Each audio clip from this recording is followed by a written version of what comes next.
Hello bachcho, let's start the question. The question says Human Genome Project HGP is closely associated with the rapid development of a new era in biology called option A biotechnology, option B bioinformatics, option C biogeography, or is it option D bioscience?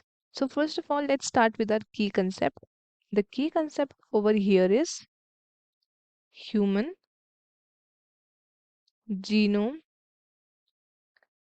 Project. Human genome project. अब हम बात करते हैं human genome project की। Human genome project, ठीक है। इसके कुछ फीचर्स जान लेते हैं। सबसे पहला फीचर क्या है? ये एक मेगा प्रोजेक्ट है, ठीक है। Mega project. और ये कब लॉन्च हुआ था? तो ये लॉन्च हुआ था 1990 में, ठीक है। अब क्या हुआ इसमें? क्या था? अप्रोक्सीमेटली अप्रोक्स हमारे पास 3 × 10⁹ बेस पेयर थे, ठीक है। और उसकी हमने एस्टिमेटेड कॉस्ट लगाई थी बिगिनिंग में। एस्टिमेट कॉस्ट उसकी थी, एस्टिमेट कॉस्ट उसकी कितनी थी? एस्टिमेट कॉस्ट थी उसकी $3 पर बेस पेयर, ठीक है। $3 पर बेस पेयर। तो उसके हिसाब से टोटल एस्टिमेटेड कॉस्ट कितनी बनी? तो टोटल बनी हमारे पास $9 बिलियन, ठीक है। ये हमारे पास बनी टोटल।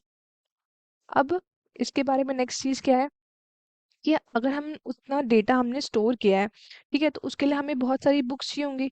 तो ईच पेज में कितने लेटर्स होंगे? ईच पेज में होंगे हमारे पास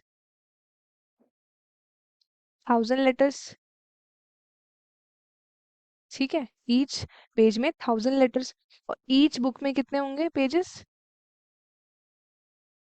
ईच बुक में होंगे हमारे पास 1000 पेजेस, ठीक है।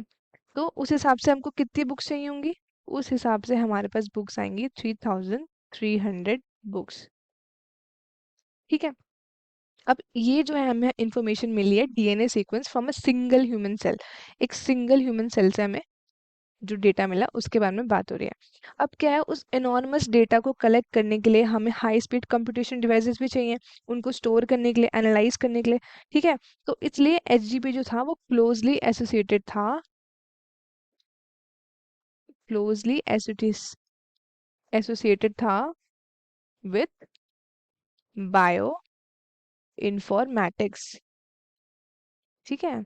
बायो इन्फॉर्मेटिक्स, तो इससे हम क्लोजली एसोसिएटेड थे। तो यही है वो रीजन जिसकी वजह से क्या हुआ, हमने बायो इन्फॉर्मेटिक्स का सहारा लिया। क्योंकि हमें क्या चाहिए थे? हमें हाई स्पीड कंप्यूटर चाहिए थे, ठीक है। तो इसलिए हमने क्या करा? बायो इन्फॉर्मेटिक्स का सहारा लिया।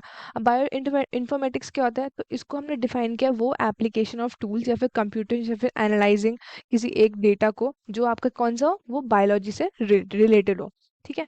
तो ये टर्म कॉइन किसने किया था? टर्म कॉइन करने के लिए एक बंदा था, उसका नाम है कॉलिन होगीवेग एंड बेन हेस्पर, ठीक है। इन्होंने ये बायोइन्फॉर्मेटिक्स कॉइन किया था, ठीक है। अब हम और चीज़ों के बारे में बात करते हैं। बायोटेक्नोलॉजी क्या है, ठीक है। तो अब हम बात करते हैं बायोटेक के बारे में।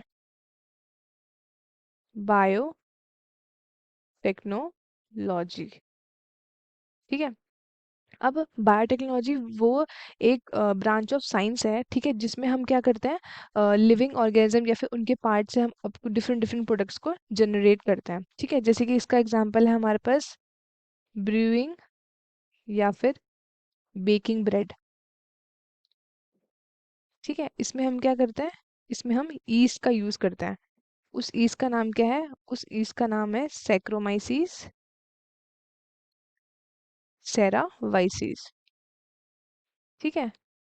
तो ये वो ईस्ट है जिसको हम ब्रेड प्रोडक्शन के लिए यूज करते हैं।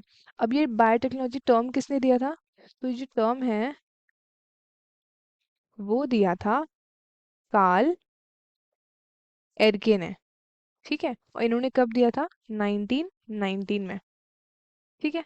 अब हम बात करते हैं नेक्स्ट टर्म के बारे में, जो क्या है हमारे पास बायो ज्योग्राफी। Bio geography. अब बायोज्योग्राफी क्या है? तो बायोज्योग्राफी एक स्टडी है distribution of species and ecosystem की, जो किसी भी एक ज्योग्राफिक एरिया में प्रेजेंट होता है। ठीक है, अब हम बात करते हैं फादर कौन है बायोज्योग्राफी के। तो इनका नाम है एल्फ्रेड रूसेल वेल्से।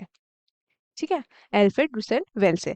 इन्होंने क्या स्टडी की थी? इन्होंने स्टडी की थी distribution of flora and fauna in the Amazon basin and एक और जगह मेले आर्किपेलागो। और कब किया था उन्होंने? 19th सेंचुरी में किया था। ठीक है, अब लास्ट टर्म हमारे पास यहाँ पे प्रेजेंट है, उसका नाम है हमारे पास बायो साइंस। ठीक है, बायो साइंस क्या है? ये वो साइंस है जो डील करती है, डील्स विथ बायोलॉजिकल एस्पेक्ट्स। ठीक है, बायोलॉजिकल एस्पेक्ट्स। और किसके biological aspects? Of living organisms. ठीक है, अब हमारा जो करेक्ट ऑप्शन है यहाँ पे वो है option B, bioinformatics. I hope आपको क्वेश्चन अच्छे से समझ में आ गया होगा। All the best and thank you so much.